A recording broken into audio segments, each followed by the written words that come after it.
Salut les amis, on se retrouve pour une nouvelle vidéo sur l'univers de Naruto. La semaine dernière, nous avions parlé du clan Uzumaki. Vous avez été très nombreux à apprécier la vidéo et à m'avoir partagé votre avis sur le sujet. Et pour ça, je vous en remercie. Il était donc normal pour moi de parler du sujet que vous avez été nombreux à me proposer, le cas du clan Senju. Le clan Senju est représenté par des personnages avec de petites réputations, tels que Hashirama, le dieu des shinobi, Tobirama, le ninja inventeur de pratiquement toutes les techniques interdites, telles que les Dotensei, ou encore Tsunade, ambassadrice des ninjutsu médicaux et créatrice de nombreuses techniques médicales. Vous l'avez compris, chaque personnage venant du clan Senju est un illustre prodige dans sa spécialité. Mais pour autant, à la différence d'autres clans, dans l'histoire de Naruto, aucun ninja de moins de 50 ans représente les Senju.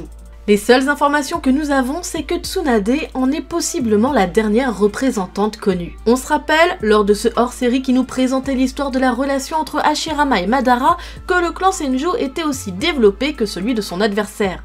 Il était même à puissance égale, puisque l'affrontement entre les deux familles a duré de nombreuses années. Alors, où sont-ils passés ? Tsunade est-elle réellement la dernière Senju connue ? Est-il possible de revoir sur le devant de la scène ce clan presque disparu ? Dans cette vidéo, nous allons tenter de répondre à ces questions. Pour commencer, il me faut vous présenter le clan Senju.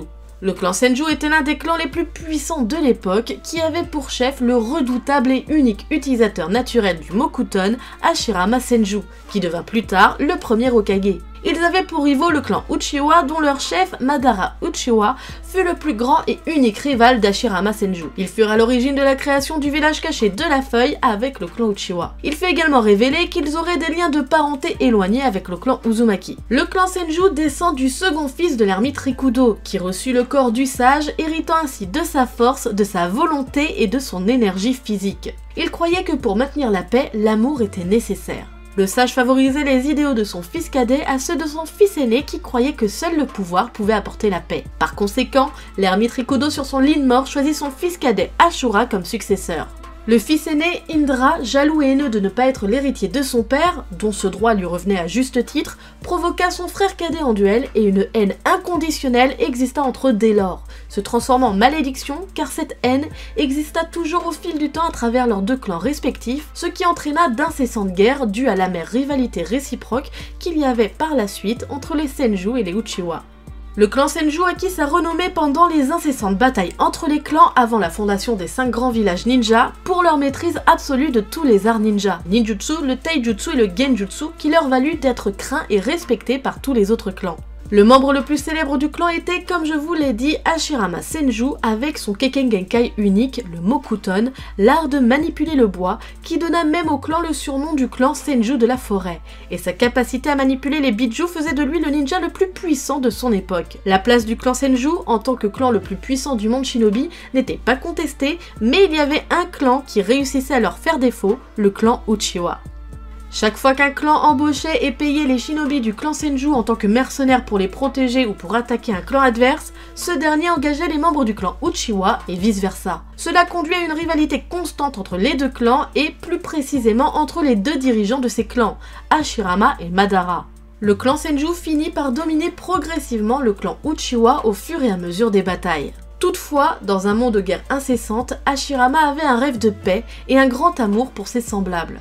Connu sous le nom de Volonté du Feu, cette croyance fit que le clan Senju proposa une trêve avec le clan Uchiwa. Lassé de se battre et convaincu par le charisme et les compétences d'Hashirama, le clan Uchiwa accepta les négociations mettant fin à leur rivalité sanglante. Seul Madara était contre cette trêve, mais fut convaincu par les actions de son ancien ami d'enfance. Quelque temps après que l'alliance entre les Senju et les Uchiwa fut signée, le pays du feu s'engagea à la stabilisation de ses frontières, et plusieurs clans furent rassemblés et créés pour former une colonie permanente dans le pays. Ainsi Konoha fut fondée et avec elle, un nouveau système militaire de paix et d'organisation cadrée fut bâti dans le village et le pays. Le système se propagea alors à travers le monde, la violence constante s'arrêta et le rêve de Hashirama et Madara commença à devenir une réalité. Mais ce ne fut que de courte durée puisqu'après que Hashirama a été nommé en tant que premier Hokage, Madara ressentit cela comme une trahison, une humiliation puisque son ami lui avait promis le poste. Madara se retrouva seul contre tous et de ce fait, il décida de quitter le village pour finalement revenir et l'attaquer. Au fil des années, les Senju conservèrent leur suprématie à Konoha et fit du village ce qu'il est aujourd'hui. Tobirama, le frère cadet d'Hashirama, fut nommé deuxième Hokage. Bien que n'étant pas un Senju par le sang, Hiruzen Sarutobi, qui allait devenir le troisième Hokage après la mort du deuxième, fut formé à la fois par le premier et le deuxième Hokage. Son successeur, Minato Namikaze, fut l'élève de Jiraiya, qui était lui-même un élève du troisième Hokage. Tsunade, la cinquième, n'était pas seulement une élève du troisième Hokage, mais aussi la petite fille de Hashirama. Et tous tenaient fermement à la philosophie de la volonté du feu. Comme je vous l'ai dit, le clan Senju était connu comme l'un des plus puissants clans de ninja. Cela était certainement dû à leur ascendant dont le plus vieil ancêtre était l'ermite Rikudo lui-même. De nombreux talents naquirent dans le clan Senju comme Hashirama ou Tobirama, les deux premiers Hokage de Konoha. Ils avaient tous hérité du corps du Rikudo, leur donnant une puissance physique incroyable et un talent au taijutsu indiscutable pouvant être mortel pour l'adversaire, comme le montre la puissance de Tsunade. Donc si l'on doit résumer la chose, c'est que le clan Senju était l'un des clans de ninja les plus puissants au monde, mais que du jour au lendemain, ils sont passés d'une diversité aussi large que les membres du clan Uchiwa à presque 0 représentant, puisque Tsunade est la dernière représentante du clan Senju connue à l'heure actuelle.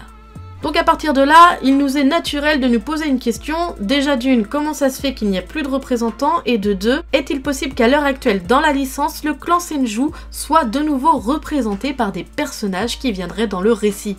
L'information que nous avons, qui nous est directement donnée dans l'œuvre, c'est que Tsunade est la première petite fille d'Hashirama. Les mots ont leur importance, et même si Tsunade n'a qu'un petit frère, ça laisse à penser que d'une, Hashirama n'a pas eu qu'un seul enfant avec Mito, et de deux, qu'il a possiblement d'autres petits-enfants en dehors de la fratrie que nous connaissons. Avec cet élément, il est tout naturel de penser que finalement, les Senju ne sont pas éteints. Telles les racines d'un arbre, ils se sont terrés et restent dans l'ombre de Konoha.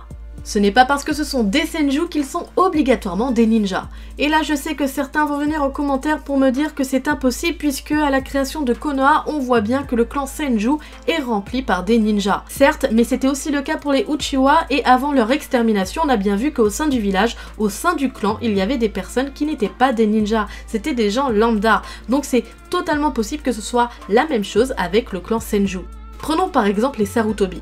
Hiruzen a eu deux fils, Azuma, que nous connaissons, et le père de Konohamaru. Nous savons que ce dernier n'est pas un ninja, donc il est totalement possible que les Senju soient des habitants lambda. Une autre possibilité qui n'est pas impossible, et ça c'est grâce aux nombreux fans sur internet que cette idée peut être développée, c'est que les Senju sont tout simplement des ninjas qui ne sont pas des personnages de l'entourage de Naruto. L'univers qu'a créé Masashi Kishimoto permet aux fans de pouvoir créer des histoires se déroulant dans le monde de Naruto, et tout ça permet d'alimenter le lore de l'œuvre, chose qui est bien manquante dans la licence actuellement. Personnellement, j'aurais beaucoup plus apprécié un spin-off sur des personnages secondaires tels que les 3 ninjas légendaires dans leur jeunesse, une histoire sur la vie d'Ambu de Kakashi, sur Hashirama, sur Tobirama, ou même la jeunesse d'Hiruzen qui aurait été des récits tout aussi, voire plus intéressants que l'histoire de Boruto et cette omniprésence divine dans son récit. Imaginez un peu une histoire racontant les épopées d'une équipe de ninjas qui se passerait en même temps que les aventures de notre héros. En plus, ce genre de récit pourrait permettre de mettre en lumière des clans restés dans l'ombre,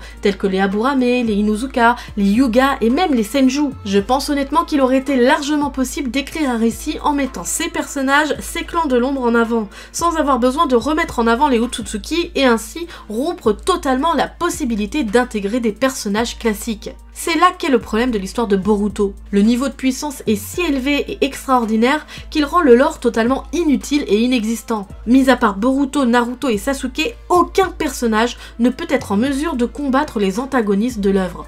Konohamaru, qui est censé être le maître de Boruto et qui est censé lui apprendre ce qu'est la vie ninja, n'a même pas eu le droit à un développement décent et ça c'est bien dommage. Et si vous doutez de ce que je vous dis, comparez simplement le rôle de Konohamaru avec les personnages de Kakashi, de Azuma, de Kurenai ou même de Gai. Vous verrez bien que Konohamaru, il a réellement un rôle plus que secondaire. Il y a énormément de matière pour traiter les Senju, clan qui, je vous le rappelle, n'est pas éteint mais souffre simplement d'un manque de représentation.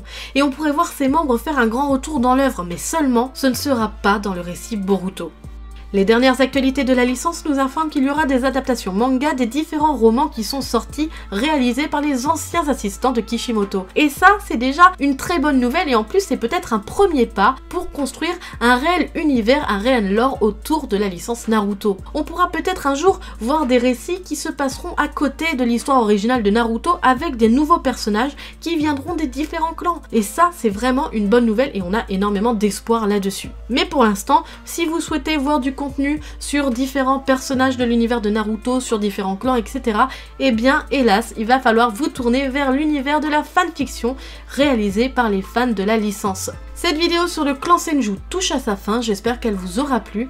N'hésitez pas dans les commentaires à me dire quel personnage ou quel clan vous auriez aimé voir développer dans la licence. Peut-être qu'un jour ça arrivera, on ne sait jamais. Deux petites précisions avant de vous dire au revoir. Si vous souhaitez en savoir plus sur les personnages que j'ai nommés dans cette vidéo, vous pourrez retrouver en description, si les choses ont été bien faites, un lien qui vous mènera directement soit vers la playlist où vous pourrez retrouver les vidéos qui vous intéressent, soit directement les liens des vidéos. Également, deuxième précision, c'est que vous avez vu dans cette vidéo des personnages qui ne vous disent rien. Eh bien, ce sont tout simplement des créations originales faites par moi-même et j'espère en tout cas que leurs designs vous auront plu. J'espère encore une fois que cette vidéo vous aura plu et sur moi je vous laisse à la prochaine, tchuss!